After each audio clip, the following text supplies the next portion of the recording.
அடடா, வாழ்க்கை எவ்வளோ அழகானது. இது அழகிய தருணம், லைஃப் லாங் மெமரிஸ். நிறைய பேர் நேற்று விஷ் பண்ணியிருந்தீங்க வேற வீடியோவில் தான். பட் அதில் ஒரு இடத்துல சொல்லியிருந்தேன் மார்னிங் வீடியோ கொடுக்க முடியாது, கொஞ்சம் லேட் ஆகும், பிரணவ் ஸ்கூல் கூட்டிட்டு போறேன் அப்படின்ட்டு.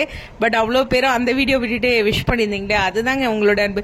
ஹலோ வியூவர்ஸ், நான் உங்களோட லக்ஷ்மி. நீங்கள் பார்த்துட்டு இருக்கிறது 0 லக்ஷ்மி. Life long memory. உண்மையுமே சொல்லணும்னா சரஸ்வதி பூஜையில் அட்மிஷன் போடுறோம் அப்படிங்கிறத நான் ரொம்ப ப்ரிப்பேர்ட்லாம் பண்ணல. சடனாக அன்னைக்கு நடந்த விஷயம் தான். அடுத்து அப்படிங்கும்போது அவன் ஸ்கூலோட அந்த வைபோட கனெக்ட் ஆயிட்டான். ஓகே போகலாம் அப்படின்ட்டு. ஸோ அந்த ஷூ இதெல்லாம் காஸ்டியூம் எல்லாம் போட்டதுக்கப்புறம், அந்த யூனிஃபார்ம்லாம் போட்டதுக்கப்புறம் போகலாம் அப்படிங்கிற தாட் அவனுக்கு வந்துருச்சு. நேற்றுலாம் ஈவினிங் கேட்கும்போது கூட போறேன் அப்படின்னு சொன்னான். அதே சிரிச்ச முகத்தோட ஸ்கூல் வாசல் வரைக்கும் போயிட்டாரு. ஸோ அங்கிருந்து ஒருத்தர் வாங்குவாங்களே, அம்மா கை பிடிச்சி போறாரு. அங்க போய் அம்மா அப்படின்னு என்கிட்ட வராரு. அப்புறம் அந்த கேட்டுக்கு அந்த பக்கம் நம்மள விட மாட்டாங்க. ஏன்னா அம்மா அப்படிங்கிற பாசத்தை அதோட நிறுத்திடுங்க, நாங்க அங்க பாத்துக்கிறோம் அப்படிங்கிற ஒரு விஷயத்த அவங்க ரொம்ப அழகா ஹேண்டில் பண்றாங்க. ஸோ அதுல அவங்க வாங்கும்போது ஒரு அழுகு தான். எனக்கு மனசே கேட்கல. ஓரமா ஒரு சின்னதா கேட்டோட சந்து இருந்தது, அதுல நின்று அவனோட ரூம் தெரிஞ்சதே. ஸோ அங்கிருந்து யாராச்சும் அழுகுறாங்களா அப்படின்னு பார்த்தா எந்த குழந்தையும் அழுகல. ஏன்னா டிவி போட்டு விட்டுறாங்க. ஸோ குழந்தைங்களை ஃபர்ஸ்ட் ஃபியூ டேஸ் நிறைய சாங்ஸ், பேபி சாங்ஸ்லாம் இருக்கும் இல்லையா, அதெல்லாம் நிறைய போட்டு விடுவாங்க. ஸோ அதுல டான்ஸ் ஆட்டம் பாட்டம் இருக்கும். ஆனா பிரணவ் நான் கொஞ்ச நாளா சமீபமா ஒரு 10 டேஸா கவனிச்சது என்னன்னா, அடுத்த குழந்தைங்களோட ரொம்ப அழகா மிங்கிள் ஆகி எங்க இருக்கோங்கிறத மறந்து ஹாப்பியா இருக்கான். அந்த ஒரு ஸ்டேஜ் அவன் அடைஞ்சிட்டான் அப்படிங்கறத நான் பர்சனலா ஃபீல் பண்ணேன்.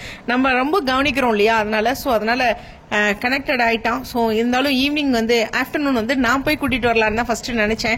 வேண்டாம், நம்ம கூட்டிட்டு வந்தோம்னா அவன் அதுக்கு தான் இது பண்ணுவான் அப்படின்ட்டு வேன்லேயே ஃபர்ஸ்ட் டைம் தனியா, அதாவது தனியானா நான் இல்லாம வரான். உண்மையாவே சொன்னா இன்னைக்கு நாள் ஃபுல்லா நான் ஒரு பதட்ட நிலையில தான் இருப்பேன். கடவுள் இருக்காரு நம்ம கூட இல்லையா.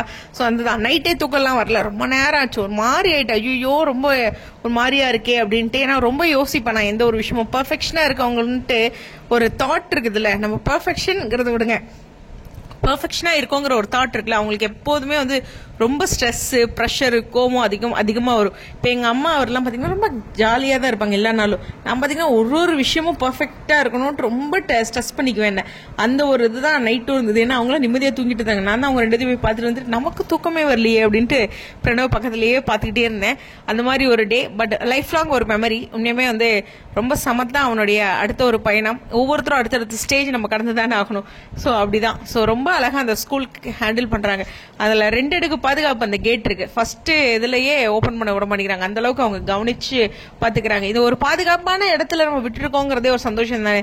ஸோ அந்த ஸ்டேஜ்ல அவன் அழுதான், உண்மைதான். அந்த கேட்ல அவனை ஷிஃப்ட் பண்ணும்போது என்னை விட்டு புதுசா ஒருத்தர்கிட்ட போறாங்க அப்படிங்கும்போது, பட் கொஞ்சம் ஃபியூ செகண்ட்ஸ்லயே அவன் நார்மல் ஆயிட்டான். பிரணவ் கிட்ட அதுதான் சமத்தா இருந்துக்கணும் அப்படின்னு சொன்னோம்னா அவன் அதை கேட்டுக்குவான். அதுதான் அங்க நான் சொல்லிட்டு இருந்தேன், அவன்கிட்ட சமத்தா இருங்கன்னு சொல்லினாவே போதும், அவன் கேட்டுக்குவான் அப்படின்ட்டு. ஸோ ஒரு பியூட்டிஃபுல் மெமரி.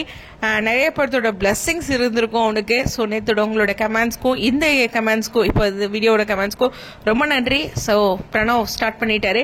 வீட்டுக்கு வந்த ஃபீலிங் சொல்றேன். உண்மையுமே சொல்லணும்னா என்ன சொல்றதுன்னா, இந்த ஃபேன் சவுண்டை தவிர எந்த ஒரு சவுண்டுமே இல்லாத மாதிரி, அப்படி ஒரு சவுண்ட் இல்லாம நம்ம இருந்ததே இல்லை இல்லையா ஒரு 2.5 இயர்ஸா.